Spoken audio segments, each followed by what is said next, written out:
Bismillahirrahmanirrahim. Assalamualaikum and very good morning. Today I would like to present my research and the topic is 20-point agreement in Sabah politics and its impact on Malaysian federalism.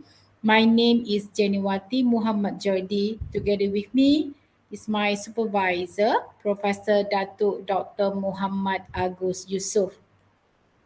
This is my table of contents.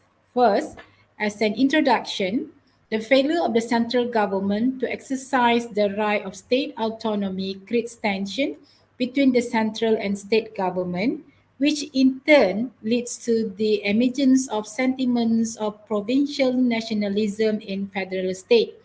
For example, in Catalonia, the relationship of the central government and the provinces is disharmonious due to dissatisfaction of the people against the central government who exploit their state resources and impose high tax rates on them, and historical factors since they never agree with the actions of the Spanish government that conquered them since 1714. These factors have led to the rise of Catalan nationalist sentiment. For the people of Kashmir, India, they felt frustrated and marginalized by the actions of the central government, which violated and withdrew the provisions of Article 370, the Constitution of India. This article is a special status of Jammu and Kashmir, which, among others, prohibit non-permanent residents of Kashmir from holding government position, buying real estate, and getting education funding. For the case of Sabah and Sarawak in Malaysia, they finally agreed to join Malaysia provided that they were given autonomy in a list of 20 points to protect the privilege of Sabah and Sarawak from encroachment by Malaya. This 20-point agreement is for Sabah while Sarawak have 18 points for the same purpose. However, in January election 14, the 20-point agreement has been the main campaign of the Warisan Party until they succeeded in leading the Sabah state government. Thus, the study examined the issue of the 20-point agreement in Sabah politics in the era of the Warisan government starting from 2018 to 2020, which triggered the emergence of dissatisfaction of the people of Sabah towards the implementation of this agreement. There are too many issues to look into, but this study only focused on the issue of 20% oil royalty claim, financial education, the issue of inter-regional inequality, Sabah status in the constitution, and the Borneoization issue. This is because these issues are the most sensitive and always attract the interest of the people of Sabah, especially during the election campaign. For the concept of federalism is referred to the agreement of several states to form a rule comprising several states to create a joint government called the federal government. In reality, where definitions of saying central state government as respectively equal and independent is difficult to apply. This is because federalism can also become asymmetrical. For example, in the case of Nigeria, India, and Malaysia, it is because the most major legislative power lie under the central government as opposed to the state government. In the case of Malaysia, Sabah and Sarawak has its autonomy based on 20-point agreements. For example, Sabah and Sarawak have immigration control power, although the security and peace jurisdiction are under the central government. And although Islam is the federal religion for all states, it is not the same for Sabah and Sarawak. However, this implementation of this provision does not reflect the true spirit of federalism when there were frequent violation and interference by the federal government on the rights of the Sabah, especially when Sabah was ruled by a party that is not in line with the ruling party at the federal level. This is what drives xenophobic and anti-federal sentiment among the people of Sabah. However, after general election 14, Sabah has a good relations with the party at the federal level, namely Pakatan Harapan. Accordingly, this article examined the issue that arose in the 20-point agreement during the Warisan rule and assess its impact on Malaysian federalism. For my study methodology, this is a qualitative research where data was collected from an unstructured interview, books, journals, newspaper, and website. And my informants are Datuk Sri Mustafa Mohammad and Datuk Sri Mahathir Khalid.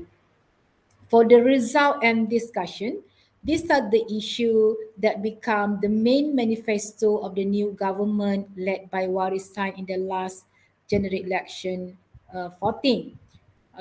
However, based on my finding, Datuk Sri Mustafa Mohammad explained the 20% distribution actually will kill Petronas as the cost of oil exploration is very high, and this increment cannot be afforded by the central government, and it is impossible for them to implement.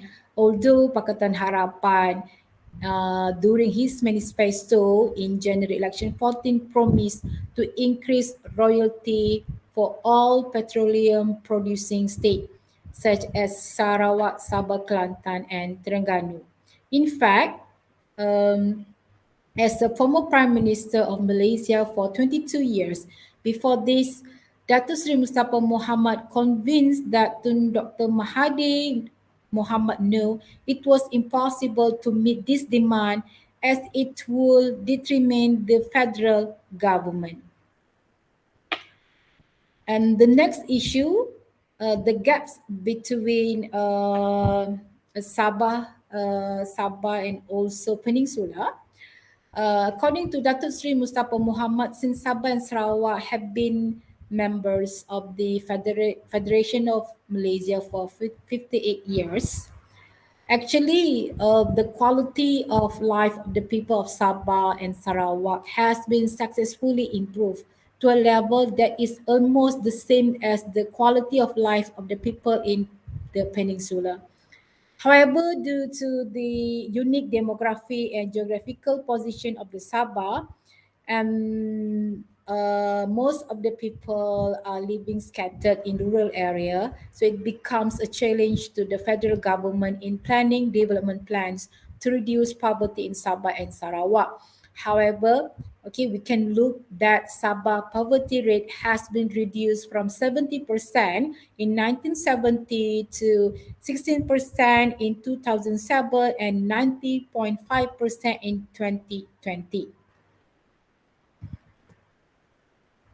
For the impact of this issue towards Malaysian federalism, first, it creates strained central state government relation. Although the Warisan government formed a federal government with Pakatan Harapan at the state and federal level, the tension are still there because the demand was still not met by the central government. In fact, at the end of 2019, um, Warisan government give a say to the federal government to resolve this all royalty claim by 2020. This is because Warisan did not want this issue will affect their performance during next general election. The second one, xenophobia sentiment. Xenophobic sentiment arises because a person or an ethnic group feel distrustful of the ruling government. In the context of Sabah, this feeling exists due to socio-economic factors. For example, Sabah is still one of the poorest states in Malaysia. Therefore, they feel marginalized, okay, because despite being with Malaysia for 58 years, they still fail to become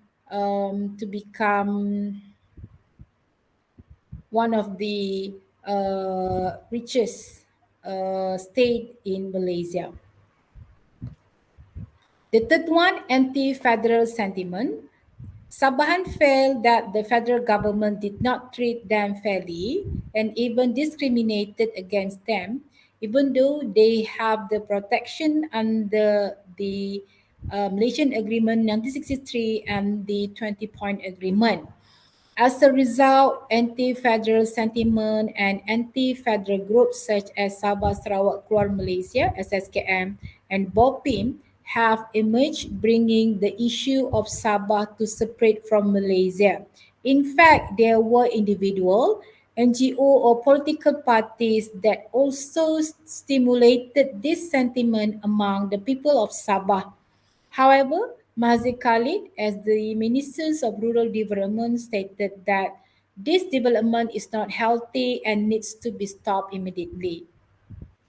For the impact number 4, compromise national integration.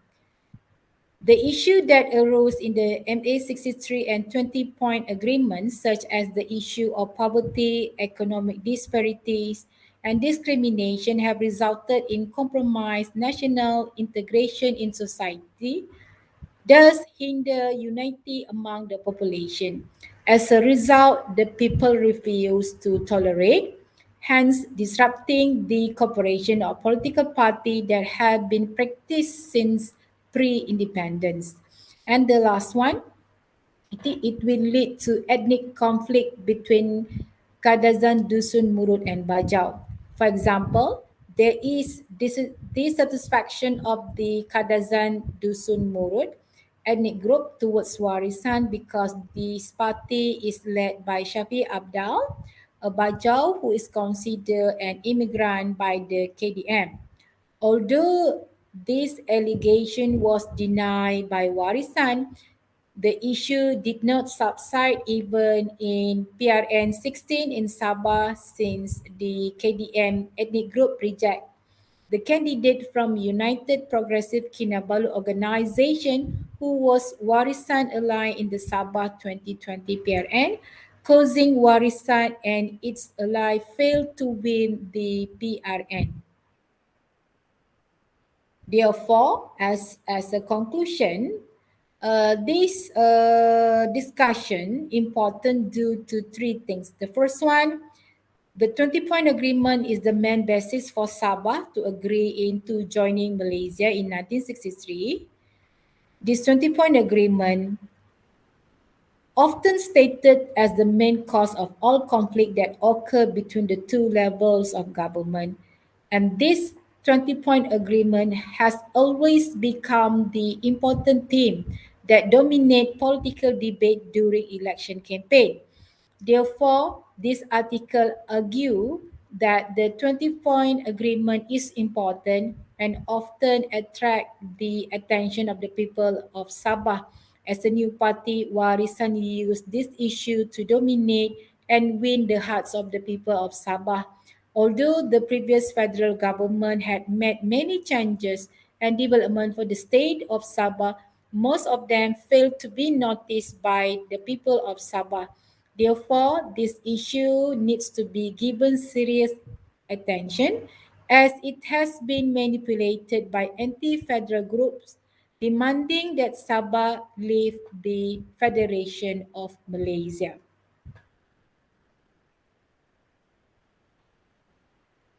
And these are the pictures of me with my informants. This is my references, list of my references. And I would like to thank the Faculty of Social Sciences and Humanities, UKM, for providing this support. Thank you to Dr. Jamai Haji Hamid as my second supervisor, and of course my informants, Datuk Sri Mustafa Mohammad and Datuk Sri Mahathir Khalid. Thank you.